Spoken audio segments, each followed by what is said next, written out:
If you can inherit a property, even if it has some tax liens, some water liens, whatever on it, you know, now in Philadelphia, before sometimes all that stuff would outweigh the value. But if you had the foresight to know, let me reach out to the city and see if I can get taxed with some of these liens on this property and just hold it, fix it up, try to get someone living in it, you're reaping all of the benefits now, you know, like before people used to be like, why? I don't want that house is falling apart. It's in the hood, da da da da da. Those houses are worth $100, if not $200,000 more than they were 7 years ago. Not even 10 years ago, 7 years ago. Giving me attention. I think you're making me lose, and I you need those, and I need that from my one. Welcome to another episode of the Pepper Soup Talk Show. My name is a.k.a. I'm here with my partner, Toby. Today, we have with us Devon, the Real Estate Jawn Caudle. Devon is a multi-talented real estate professional, realtor, investor, property manager. She wears many hats.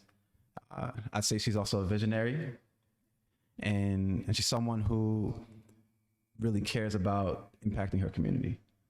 And so we're happy to have her on our show today. You'll learn more about her story, peel back the curtains a little bit. And so with that, Devon, welcome to Pepper Soup Talk. Thank you. That was a very warm welcome. Yeah, well, we on Pepper Soup Talk all about giving people their flowers, and you definitely deserve them. So we want to start from the beginning. So take us back to that. You're from Philly, right? You're a native of Philly. So I'm from all over the East Coast. That's always a very layered question. Where am I from? Because I was born one place, raised another place, kind of from another. Yeah, well, I know you live in Florida for a long time. Yeah, but I was born in North Carolina. You were born in North Carolina? Yeah. What part? Fayetteville. My dad was in the military. Oh, yeah? Mm-hmm. Oh, that's what's up. So which part of the East Coast do you resonate with the most? Philly. Is this where most of my family lives? Yeah. Where, yeah. The only thing I know about Fayetteville is J. Cole. Right. Exactly. Same. I lived there as a baby for like 6 months. I don't know much either. Got you.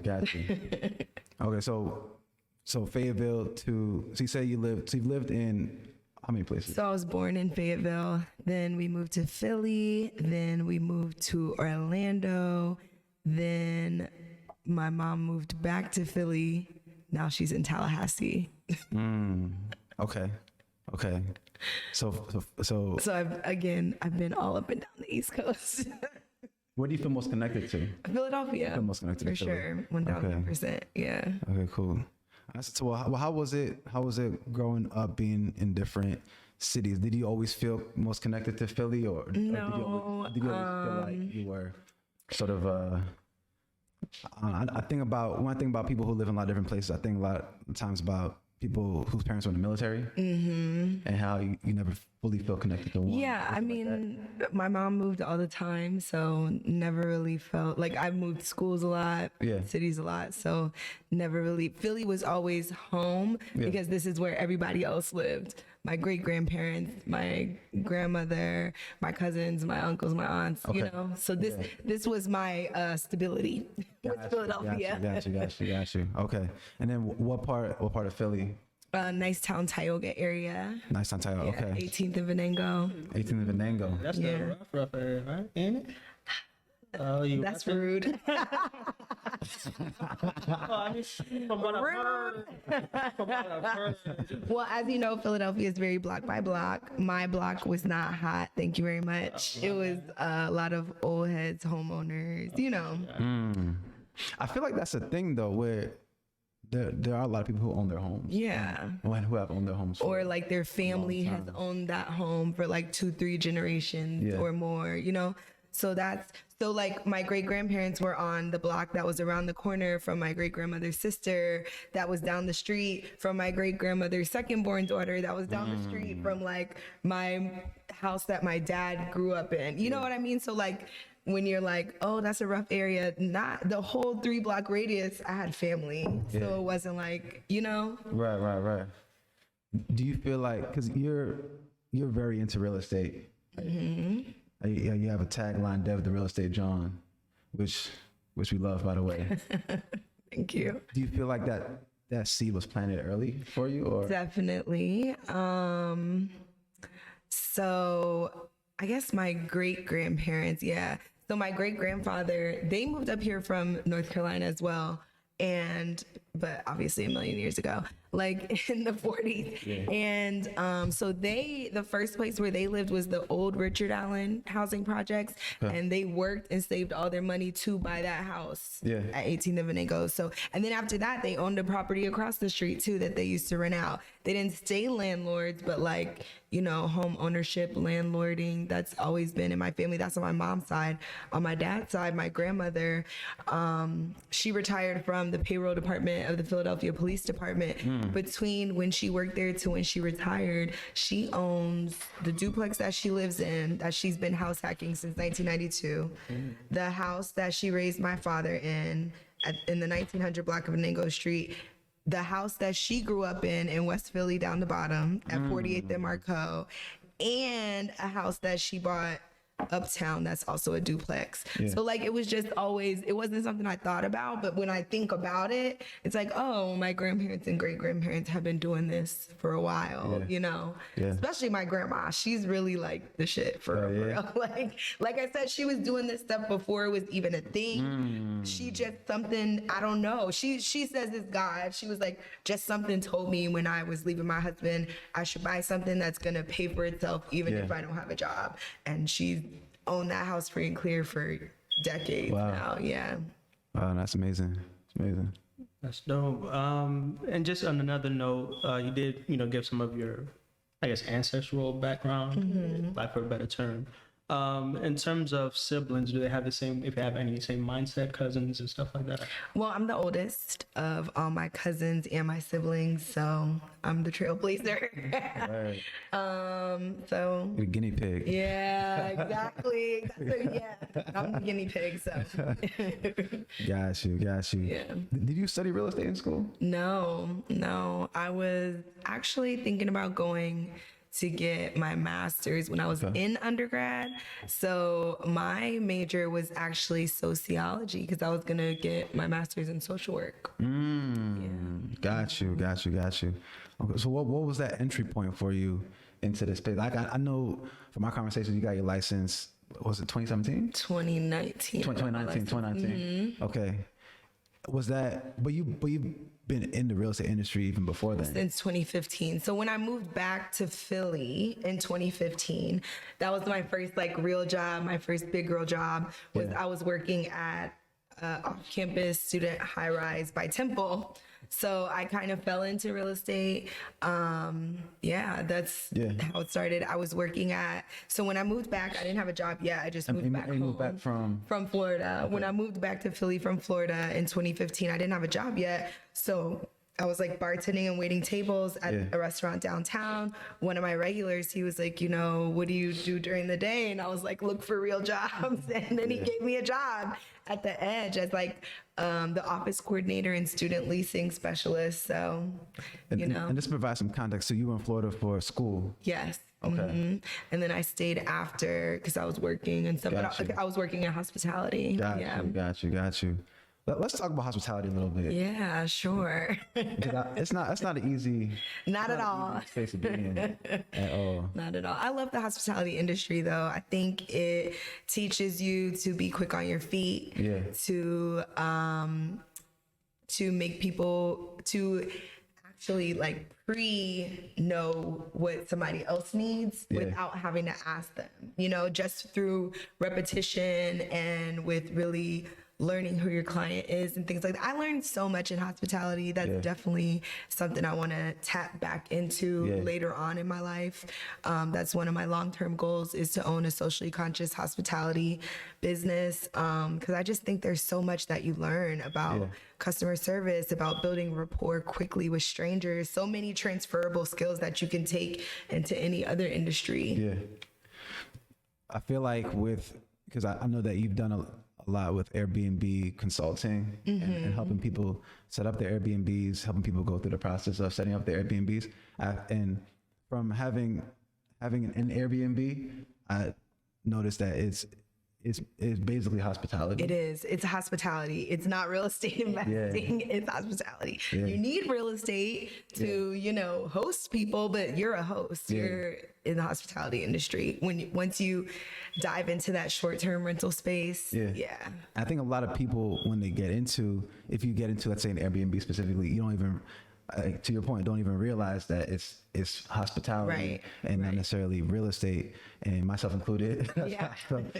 Can you talk a little bit about some of the systems that are important to be in place, or even just some points that people might need to keep in mind? Sure. If they're going into. Yeah. Wait, before that, so let's go back to like, how did you maneuver into the space before we Into get the to short-term rental space specifically? or just real estate or venturing off? Okay. So, like I What's said, your business. yeah. So, like I said, in 2015, I was working full-time across the street from Temple. So I started learning about student housing specifically. Then from there, I went to work for Post Brothers. They're a developer that's based in Philadelphia. They have some stuff in Maryland and like Jersey City, Bergen County too. But their model was like buy something, add value to it, make it class A, super luxury, hold it, stabilize it, continue to grow it, and then sell, right? That's their like development model, is redevelopment, class A luxury properties. I worked at that company as a leasing specialist, also as in the property management office, like dealing with resident relations. And then from there, I worked with another developer who has a building in Center City where the first 3 floors are really dark. The units are super dark. They're interior facing, they're awful views, and they're small. So it was like, well, how can we, get the rents that Center City, Philadelphia calls for in these crappy units? So we kind of did intrapreneurship, which is where you like start something within a bigger thing, like your company. So like that was the pilot project for doing what was called Urban Purge. And it's like short-term corporate stays for like Comcast executives, people whose children were getting surgery at CHOP and different things like that. So I started in the short-term space in 2018 with those 33 units at 17th and Arch, doing short-term on a large scale, like straight off the bat. So we had 2 full-time housekeepers. Then we, the property management team, we worked in tandem with this, new entity. So I really, really, really got my feet wet in the short-term rental space, because not only was I assistant managing a full, 17-story high-rise in Center City, I'm also like running a baby hotel in it as well. So I was in the trenches. I was making beds. I was, banging on doors. I was doing everything. I was running a hotel in an apartment complex simultaneously.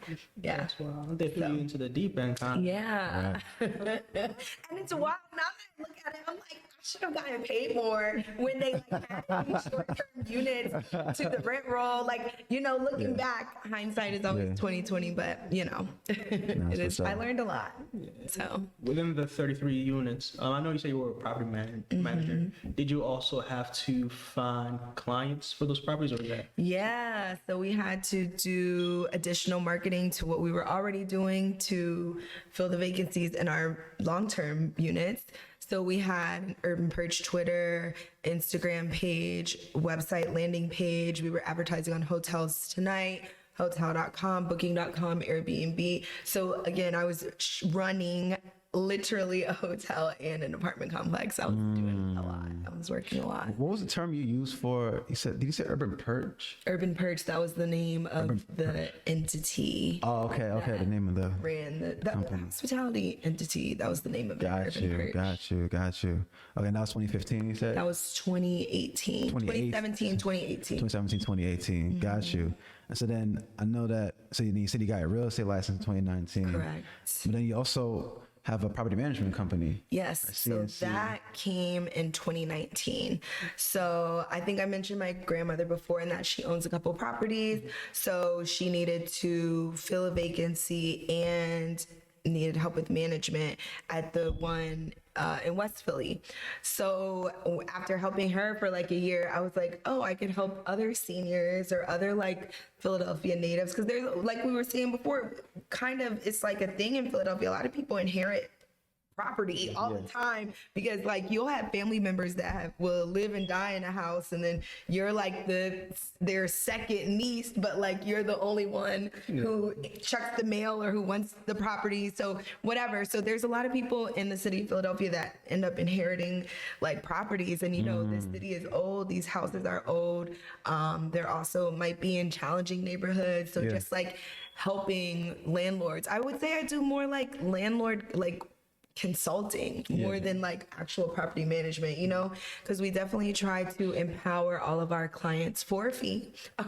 Teach them, you know, that you need to get your rental license, that you need to set a reminder in your calendar that annually you're going to have to reapply for that license.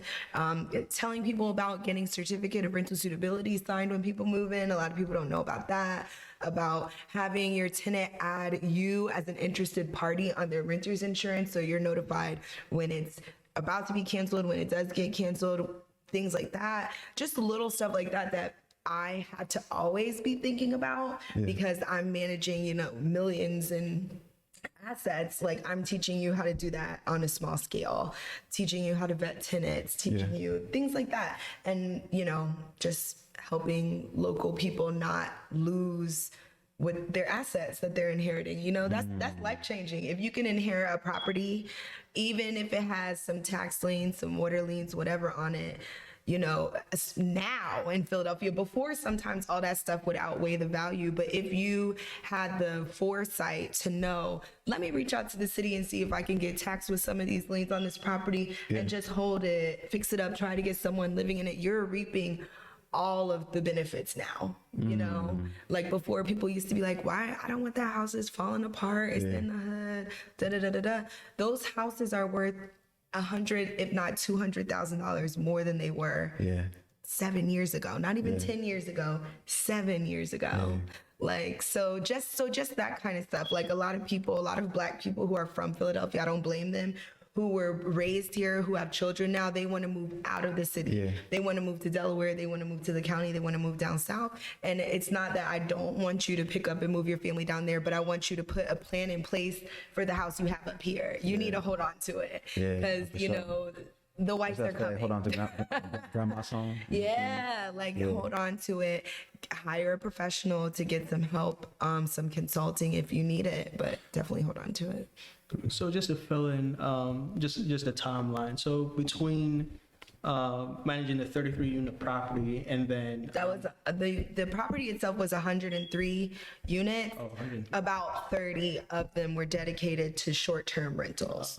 Everything else was long-term rentals. So that's why I was saying we were having to do both. We had an on-call phone that was for like the hospitality side, and then we had, you know, our emails and our work phone and stuff that was for the long-term side. Okay. Yeah. That makes sense. And then from doing that, then to managing, I guess, your grandmother's property, was that happening at the same time? Or So that was, my grandmother asked me for help around like 2018. Then in 2019, I was like, oh, I could turn this into a business. I could do this for other Native Philadelphians, other seniors, you know, other people. And then with that, is that when you branch off on your own completely, or you No. So I'm I think I've had 2 jobs since I was like 16. So So I was working full time. One thing about Devon, Devon's a hustler. Devon, like she works. Yeah, absolutely not. Working. Like I had a full-time job where I was doing both, running a baby hotel and managing the property. Then I started a property management company with a partner, and I got my real estate license. That was all in 2019. Gotcha.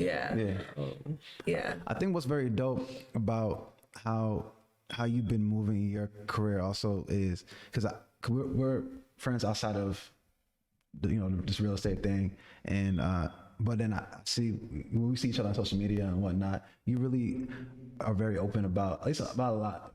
You never know like how much people are really revealing and whatnot. People will show you what they want you to see, but you definitely share some of your personal life on social media, and you've done a really great job of sort of melding the two, right? When it Thank comes you. to That's good to real estate hear. and personal, in a way It's that always risky. It's always dicey mixing the it's two. like a fine line, or Yeah. yeah.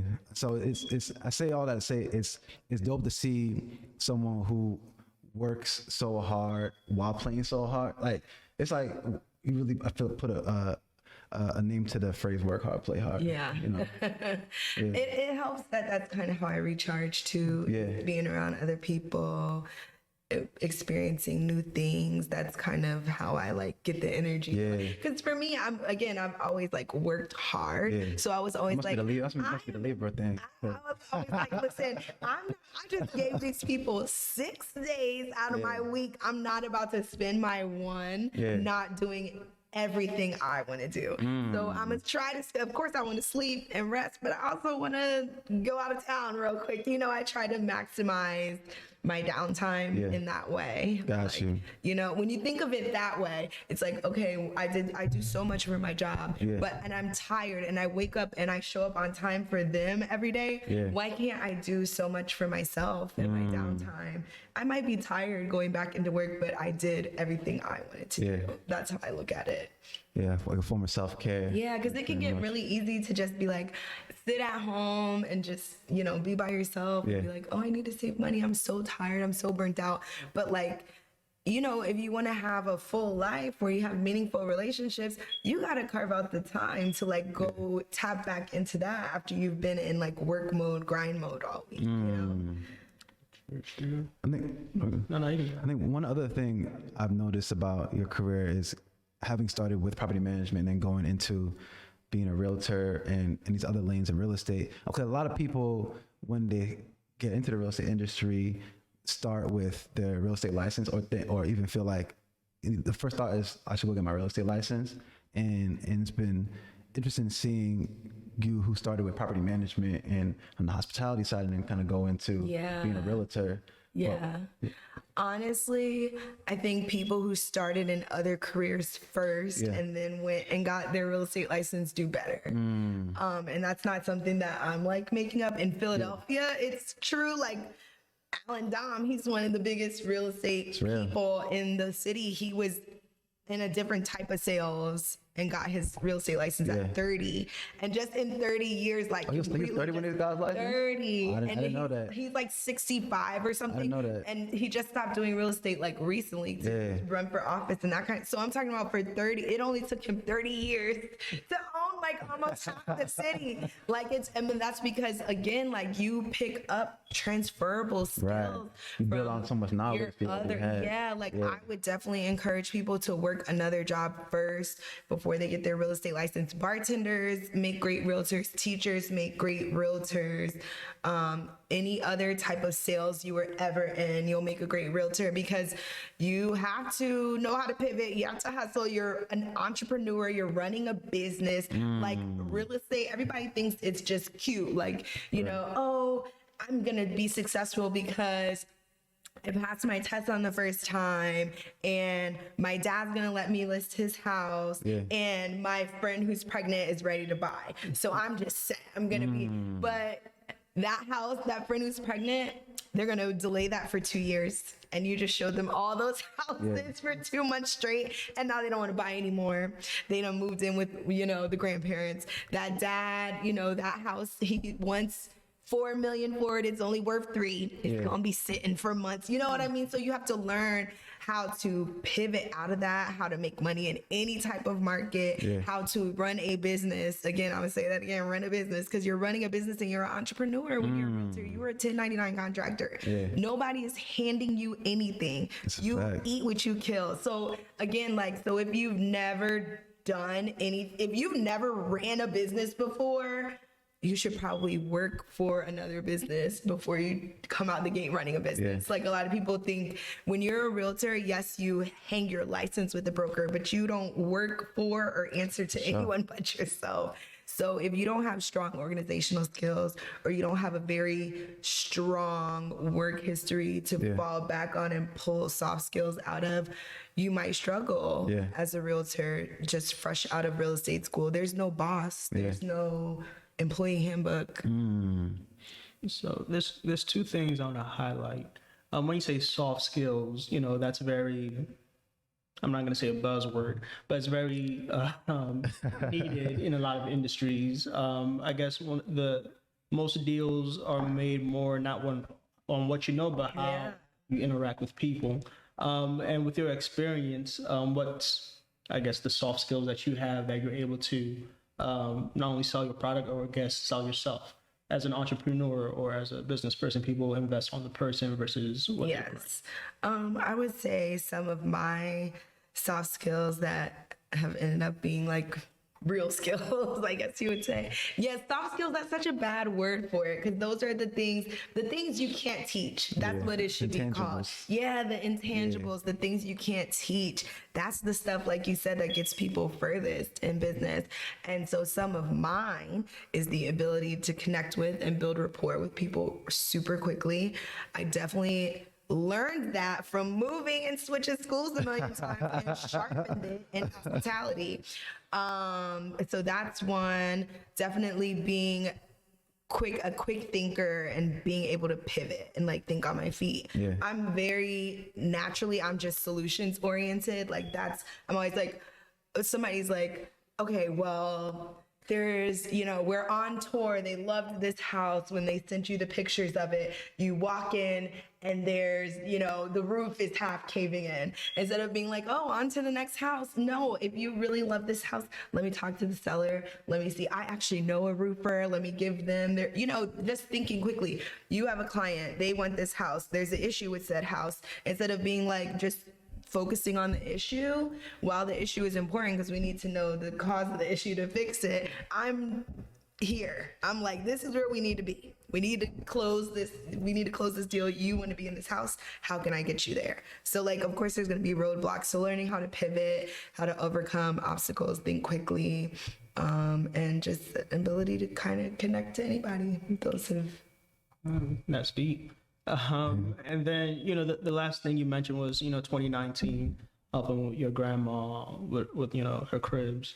And then the pandemic happened. Mm-hmm. Can you transition into what happened from the pandemic to where we are now? Sure. So in 2020, I went back to Post Brothers for a second time. I was working in the property management office over resident relations. So retaining old residents, making sure new ones have a smooth move-in process, general property management stuff on top of that.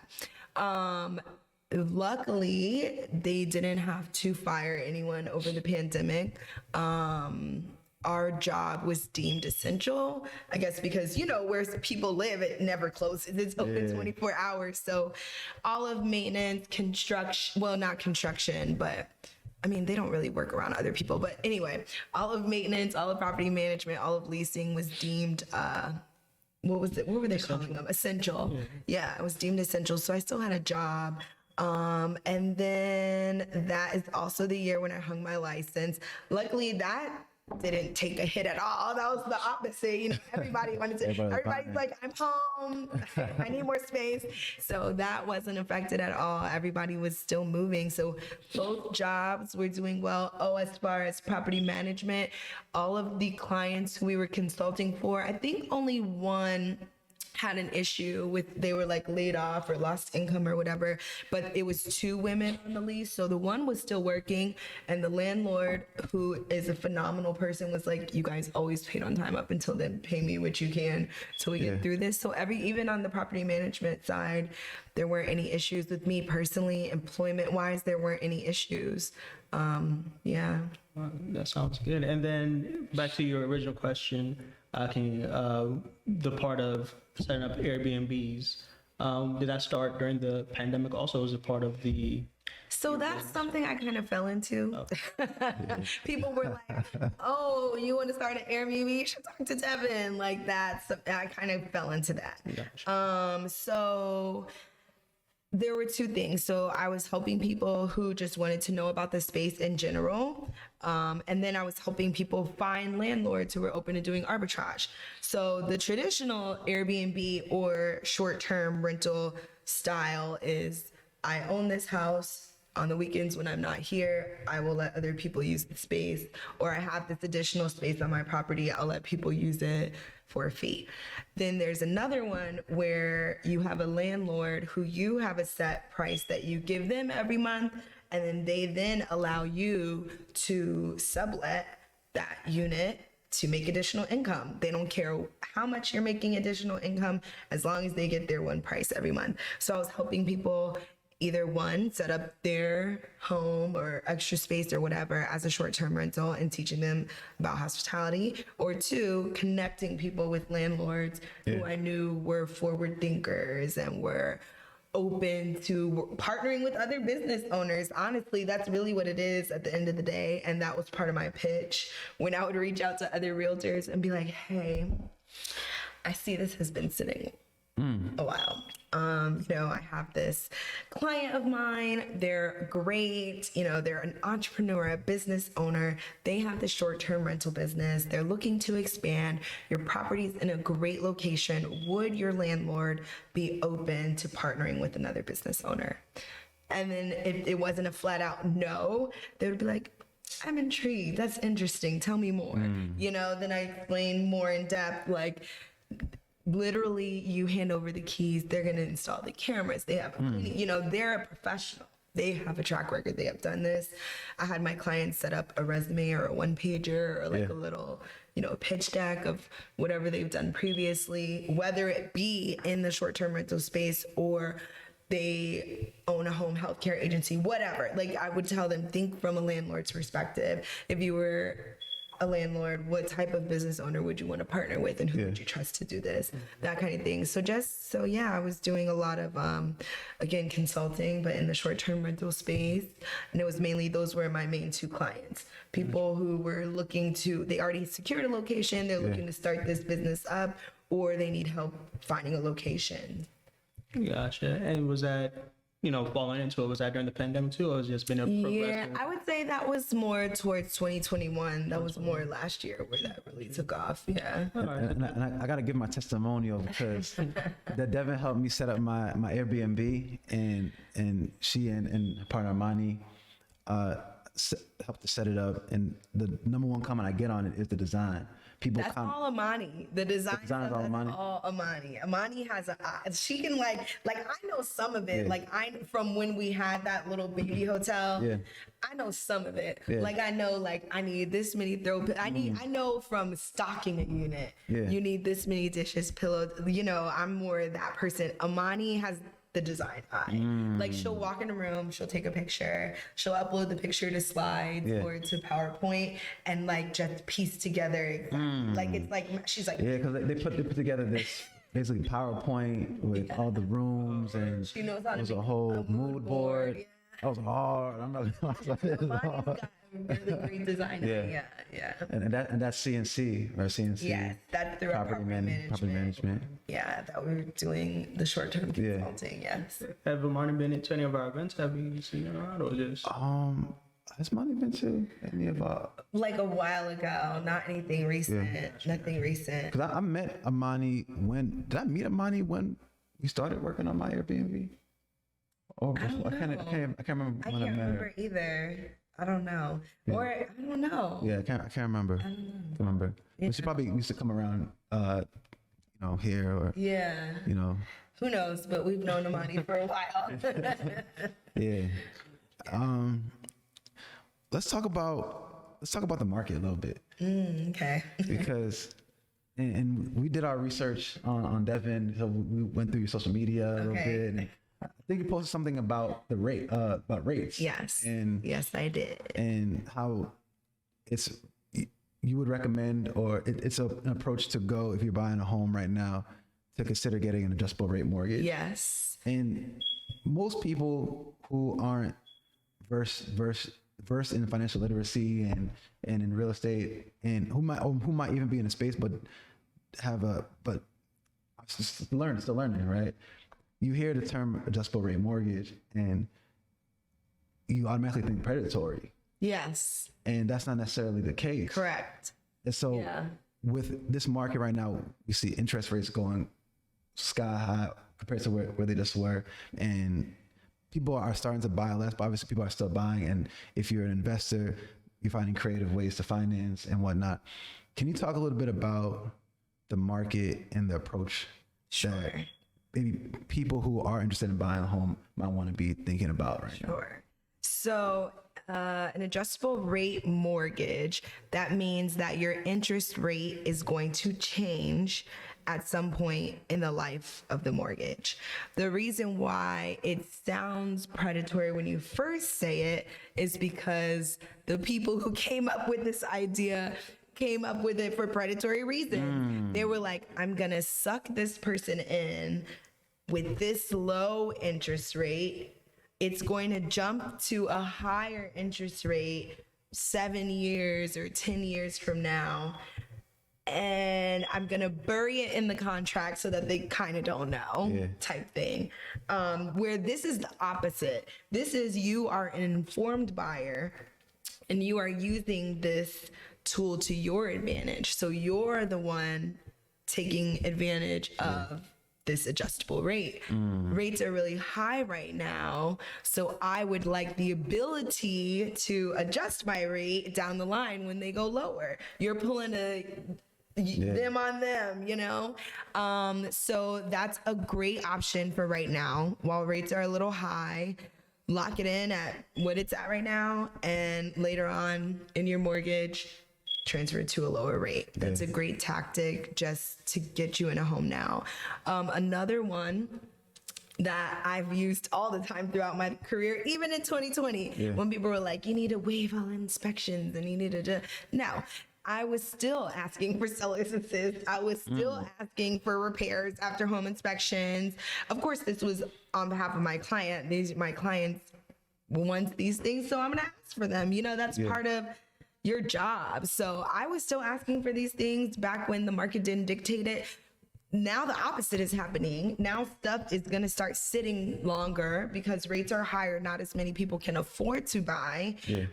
It's more about your monthly payment, not about the purchase price. People forget that a lot.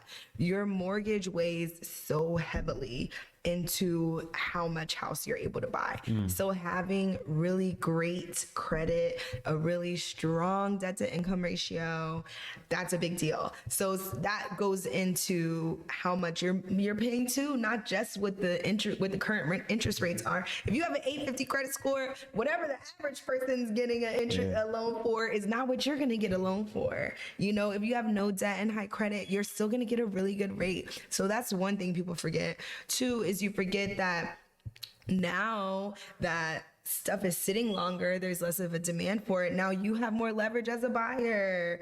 Get your haggle on. Act like you're at the flea market. Ask for everything. Ask for seller's assist. Ask for them to fix stuff in the inspection report. Ask for them to pay down some points on your mortgage. Ask. If you don't ask, the answer will always be no, you know? So and people still have to move up. You know, that quote that you saw earlier posted, it was basically saying, date the rate, marry the house, right? If you have kids who are approaching school age and you need to be in XYZ school district, that's where you need to be. Why are you worrying about something that's arbitrary as a rate? We can work around that. You know, like we can work around that with an adjustable rate mortgage, with a seller paying down some of your points, with maybe the seller giving you some assistance towards the down payment and closing costs. So now you have more money in reserves because your monthly rate is going to be higher than it would be last year. You know what I mean? There's so many different things. If you need to buy a house, we will find the best way for you and your family to get there. Yeah, it definitely seems like as you learn more and if you're working with a good realtor, that you can the mindset is looking at it as having different tools in your arsenal rather than you're taking control to whatever is happening. You're taking full control. This is what I need to get done. Then working backwards on how to get there. For sure. Now, something I mentioned this in the intro.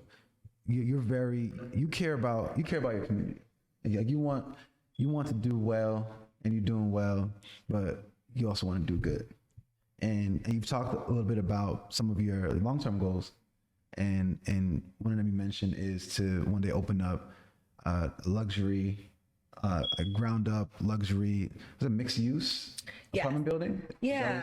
So I got Those kind of projects. Yeah, so I got my start in, high-rise multifamily. Yeah. So I would like to develop and build a high-rise multifamily that's mixed use. So commercial anchor tenants on the ground floor, some sort of lobby, common area type thing, then apartments that are luxury, and a lot of shared space and green space throughout the building.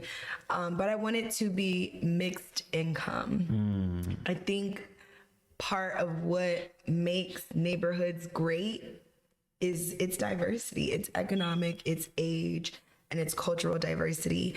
That's what always made places like London, Paris, New York cool, is that there's always something to do. There's people from all different walks of life. And unfortunately, with things like gentrification, it's like the same type of people are being pushed out and the same type are moving in.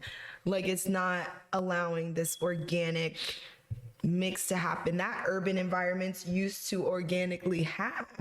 Right? Like, so something that I'd like to do is dedicate at least 10 to 30% of the units to people who are on fixed income, who are, housing voucher recipients, who are reentering citizens because they were previously incarcerated, but you don't know who they are because everybody lives on different floors, and you know what I mean? But the market rates will float like the affordable housing piece. That's the model, right? So of course again, I'm a end goal, big picture person. So that's the goal. So in working back, that's how I'll figure out what numbers and what percentage I can actually dedicate to that. Things like that, what kind of grants you'll be able to receive from land banks and from our government, because I am a woman-owned, minority-owned business, just intelligently adding things, again, to your toolkit or whatever. But that's the long-term goal. I want to own a mixed income luxury building. I also want to own a socially conscious hospitality firm. And I also want to start, or at least be a part of, a Sankofa project. Being African American specifically, it's very easy to be out of touch with your roots. So something that I learned that Jewish American people do that I really like, I want to kind of mimic. So there's this thing called birthright, where if you're like between 18 and 24, you apply and you get a free trip to Israel through this foundation called Birthright. So I want to do a Sankofa project where, young adults or youth, I don't know if I want it to be like between 12 and 22 or keep it young adults, I don't know. But I want to take, African American children to West Africa to get in touch with their roots. Kind of like, right. Like a, Nah, that's what's up. That's what's up. And we love to hear that, because you're on One Jollof Pepper Soup Talk, and we consider ourselves a Pan-African organization. So it definitely warms my heart to hear that that's one of your goals. Yeah, I'm definitely a Pan-Africanist. I was raised like that. My maternal grandmother, she is super, super extra pro-Black, like extra, like to the point where she was like, my paternal grandmother, she was like, the Gills don't even go to church, talking about my maternal side.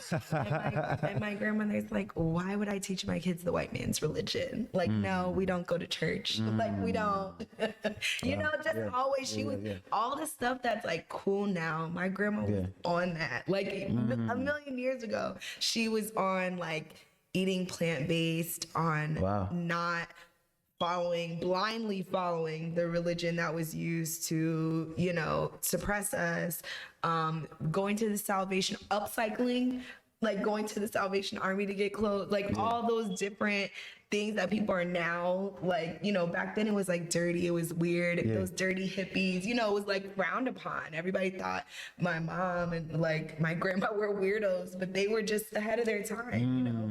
So I'm just recycling the stuff I was taught. It's just in vogue now, so maybe it'll be a little easier to do. But my grandma, she has been to Nigeria like 3 times. She's been to Tanzania and Zanzibar. She's been to Ghana, I think. Like, she's been traveling to Africa. Like, as a Black woman with kids, she's been doing that since the 70s. You know, this is like not new stuff. Like, the crazy thing, nothing is new under the sun, right? Like, we just have the internet now, so it's easier for you to find this stuff. But anything you're into, anything you have an interest in, I can guarantee somebody's done it before.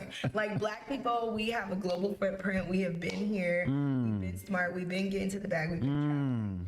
This is not new. They're talking that talk. Them's talking that talk. We forget. It's easy to forget, you know. You travel a lot too. I feel like I'll always see you on the flight somewhere. So have you been to the continent? Yeah. I've been to Ghana twice. I've been to Kenya, and I've been to Cote d'Ivoire. Wow. Which out of them countries, which one did you like the most? I liked and didn't like different things of all of them. We said Ghana, Cote d'Ivoire. What was the third one? And Kenya. Kenya, okay. You haven't shown love to Nigeria yet? I haven't been. It's on my list. Okay, so I had completely different experiences in all of them. I would say the one that I'm dying to go back to soonest is probably Abidjan, Cote d'Ivoire. I had a lot of fun in Ivory Coast. Interesting. So I want to go back there and I want to explore it more. I was only in Abidjan the whole time I was there. Where in Ghana, both times I went to other places outside of Accra. And so I definitely want to explore Ivory Coast more. What was Abidjan like?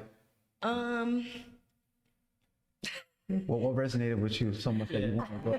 Because a lot of people love Ghana. Ghana's got the good branding right now. So.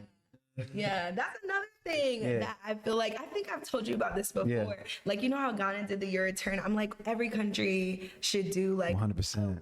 One 100%. Like every year, like we should be every year, shouldn't just everybody be going to Ghana? Like, and everybody's doing that, and it's great, it's fantastic. And also you have to think from a safety standpoint. Ghana has very low crime, so of course it's like easiest to pull off.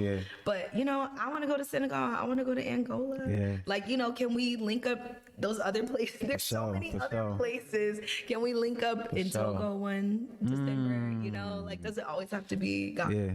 But you're right. No shade to Ghana. You know, Ghana's paid, you know, they opening the door. But the way. Hopefully this is like the start to like, we do that. Like that people who, like, I'm not going there in December just because that's where my family lives. Like, I'm going there because there's stuff to do and sights to see, and it's important for the Black community to spend our Black dollars in the Black ecosystem, you know? Just being more intentional about that. But what did I like about Abidjan? Okay, so I went in 2018. 2018, I was turning 30, and there was this flight sale that was like $430 round trip from Newark to Abidjan. And I was like, and I hit up people, and I was like, you know what? I don't have plans for my birthday. I'm gonna book this flight. So I was like, I'm gonna spend a week in Abidjan, I'm gonna spend a week in Accra, and that's what I'm gonna do for my 30th birthday. So obviously a lot of other people saw this flight too. So it was kind of like a baby in December, but in October in Abidjan. A lot of people who were from there, they were like, oh, I need to go back home right now. It's like $400. So we met people who live in Atlanta, who live in Texas, who live in New York, who they're all Ivorian, but they live in the States now. So we were on the plane and staying in the hotels with all of these people. So they were like taking us out on top of us already having our little touristy stuff ready to go that we were going to do. So I think that's why I had such a great experience there, is because I was like with locals who are like kind of not locals. Yeah. So they're like my age, they like speak English, they're trying to like turn up and do cultural stuff too. So I had a good mix of like all of that. Like I went to the Anthropology Museum and I took the ferry along the waterfront to other parts of town, and I crossed the bridge to like the part of town where the mall is, where a lot of Lebanese people own stuff. You know, so I saw all of that stuff, but then also I was out every night with like my friend who I met on the plane from Atlanta, whose like cousin works at the club and we got him free. You know what I mean? Like, so it was a good mix of like having like semi a local guide and kind of also doing, you know, the regular tourist stuff. Yeah, that's dope. I was gonna say I thought it would be easier in Ghana because Cote d'Ivoire they're French, right? Yeah, so it wasn't even that, well, it was bad, but it wasn't terrible. You know, it wasn't terrible. Like, it was like, you know, we got Google Translate. It was fine. It was fine. So it was a lot of, y'all figured it out. like pausing and people all trying to, you know, but we made it work, you know? Yeah, but I think that's why I'm itching to get back, because I had a great time there. I also didn't see enough. Like I said, I was just in that one city the whole time, where like Ghana, I had a different experience, because remember, the flight deal was to Abidjan. So us going to Ghana was like regular, it's October, you know, everybody who's there lives there. So it was very like, we had a tour guide and they took us to this tourist stuff, but a lot of it was not in Accra. We went to Cape Coast Castle, the slave dungeon. We went to Kumasi to see like how they make kente traditionally, and like the kingdom out there, like the Asante kingdom out there. And then we saw, like, you know what I mean? We did more stuff that was like not just in Accra. Gotcha. So that's why I feel like I need to repeat in Cote d'Ivoire, and I need to do more than just turn up in.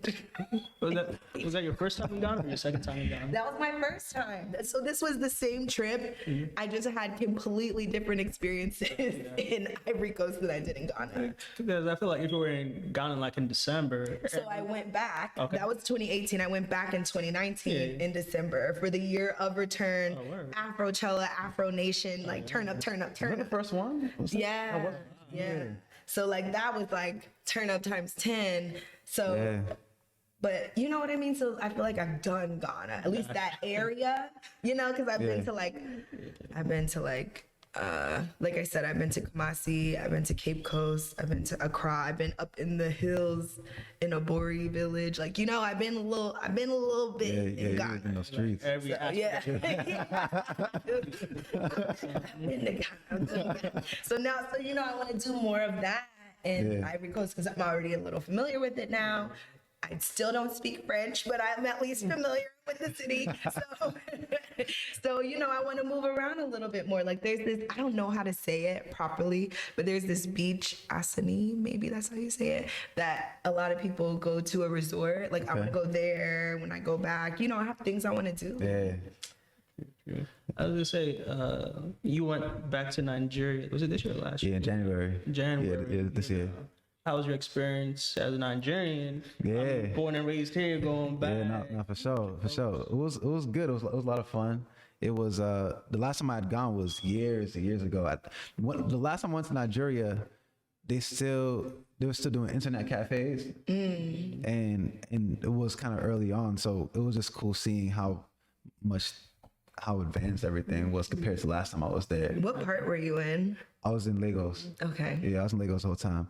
And then just being in the different parts, because my grandparents are, that's my dad's side, are from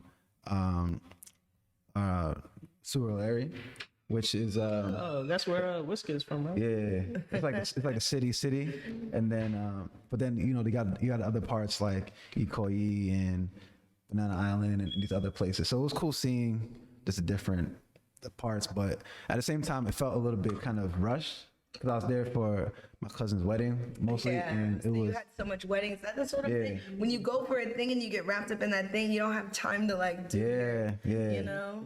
Definitely felt rushed, but I'm gonna be back for sure. Are you gonna go this December? Not gonna go this December, not this December, but I mean, you just maybe went this January. maybe 2023. Yeah. True. Probably 2023. Just real quick, honorable mention Kenya. I don't want to just skip over there because Kenya's all the way on the East Coast. Yes. I think they were colonized by the British too. So it's Yes. probably So same thing, like Ghana was very easy to move around and ask for directions and stuff. And that was during Christmas time also. So when we flew to for the year return, we waited a long time to get our tickets. So we had 2 places we could pick to have 48 hours in. We could either do a layover, I think it was in Milan, or a layover in Nairobi. So everybody was like, why the fuck would we go to Italy? We can go to Kenya, So I had 24 whole hours on my way to Accra and 24 whole hours on my way back. Yeah. And so we did one day was just You all turned up. maximize your time. Right. So one was just all turn up and the other was all cultural. So we had so I feel like I got a good mix of that time. Yeah. Like when we came back, we went on a safari at the Crocodile. We went to go feed giraffes at a giraffe sanctuary. We went to go get souvenirs. We went to the zoo. We went to this place called Carnivore where you can eat all these different types of meats like kangaroo and gator and like wild stuff. We did so much stuff. You packed in a lot. In that time. What? Who organized We this? were like, we got You sound like a 24 very hours. organized trip. So the turn up stuff we found on our own because that's not that hard. Yeah. And then the cultural stuff in the airport at the information desk. Wow. I was like, you know what? Instead of us trying to let's go to the information desk. Wow. And they were like, all right, you got 24 hours bet. They were like, you're going to do this first, then go to do this, then go to do this. And then come back in the airport. They were like so helpful. That's another thing I think people sleep on. Like there's resources, everywhere. I wouldn't who would think to stop at the information desk? Right. You're always like, oh, that's something like my grandma. Yeah, my sometimes mom, it's they love simplest talking to things, people, right? they'll talk to, but it's they're right. Yeah. They're onto something. Like the old heads in your family who you be in there because they're trying to leave somewhere and they gotta talk to all these. You better talk to people. You better start talking to people. That's how you make it'll get you far. If we would not have stopped, if we would have been scared or that person at the info desk, they hooked us up. That's what's up. That was we had a great time That's what's in up. Kenya, a great time. And then the time before, when we went out, I was just surprised. Everything is so cheap. You can buy a whole bottle in the club for like $36. I was like, they're scamming us in America. Even in Ghana, even with the price hack for the year return, you could get sections for like $150. Yeah. America's ghetto. Different. So that leads me to my next question, which, you've been to a lot of different countries, you've experienced a lot of different cultures.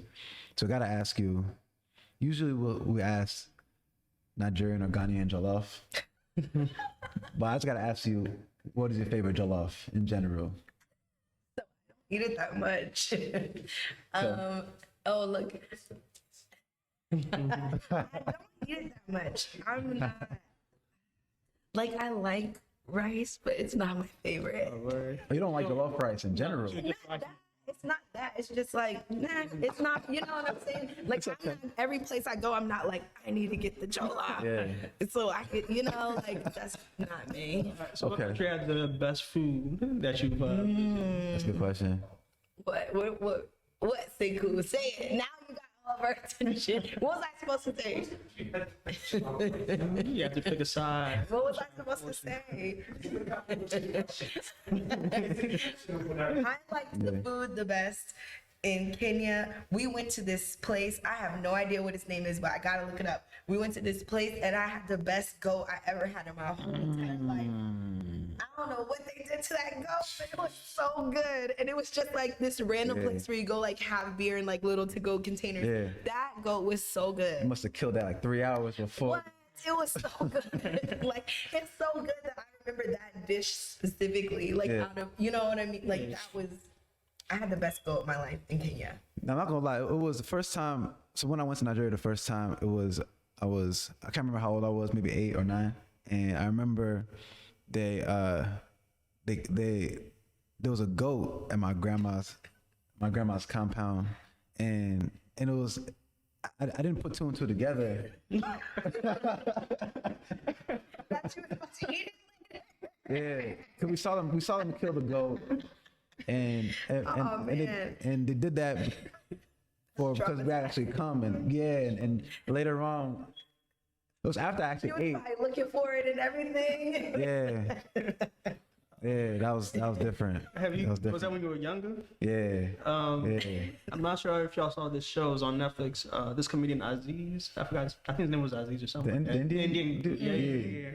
So he was back in the day when he first had the show. He had like the parenthood trauma or some episode, and his dad was Indian and he had a pet chicken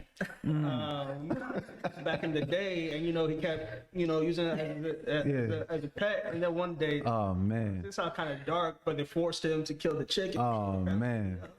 Oh, that's something. But Oh just man. remind me of that. But Oh man. Yeah. It felt. Yeah. That was definitely a little traumatizing, but. But you But ate was it good good. though? But you ate good. It was incredible. It was incredible. It wasn't in vain. Yeah, poor goat though. Like shout out to all the animals actually. Moving on. Oh my God, that was funny. It's like Peter, don't come. Oh man. Right, sorry, Peter. Don't come after us. Man. We were in another country. Yeah. It's not our fault. All right. No, this has been great. It's been great. Thanks for having me. Definitely want to just give you a shout out for what you're doing, for being a real gunner, especially like you being in the real estate industry you've been in the industry for years now, and you have very ambitious goals. And we know that real estate is a male dominated industry, especially when you get to the Yes. commercial side, and Yes. white male dominated industry. Yeah. So you got the Black Women Matter shirt on right now, right. and so shout out to you for, just being at the forefront and putting your dreams first. Yeah, well, thank you. Thanks for having me. Yeah. This was a great conversation. One last question that we like to ask. I hope it's not about Jollof. It's not about your love. It's not about your love. for the younger version of Devon, like let's go back to